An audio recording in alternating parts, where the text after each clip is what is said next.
Here's a neat trimmer modification if you're trying to get some extra distance, weed whacking distance from your line. Like some guys will take off the guard to their trimmer and just run wide open with these lines going out a foot or two or whatever.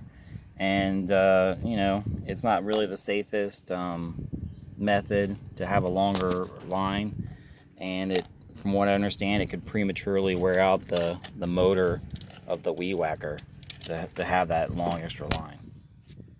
Move that out of there. But one of the tricks, or something I kind of came up with, and maybe some other guys have done it, is the cutting blade that's mounted on the underside of the guard.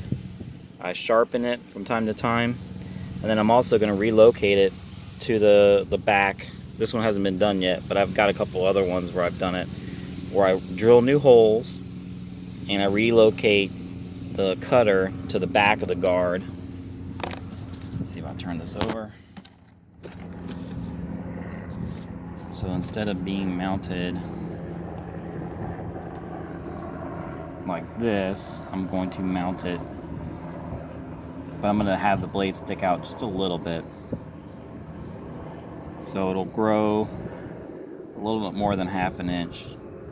I mean, I could probably even bolt it down and then hammer it so it grows to about an inch, and that's inch on this side of the line and an inch on the other side, so it'll increase the span of weed whacking without removing the guard, and without putting a whole lot of extra stress on the motor. So that's a quick tip if you're trying to increase the span on your trimmer and be a little bit more efficient. Maybe you've got lawn business, or you got a big property or something like that, and you're just trying to, you know, compete with some of the, this is just a regular residential trimmer, but if you're trying to compete with some of the commercial trimmers that are more expensive that have a bigger span, you can easily do it yourself by just drilling some new holes on the guard and putting the cutter. And I've done it to a few weed whackers, and they've all worked pretty well.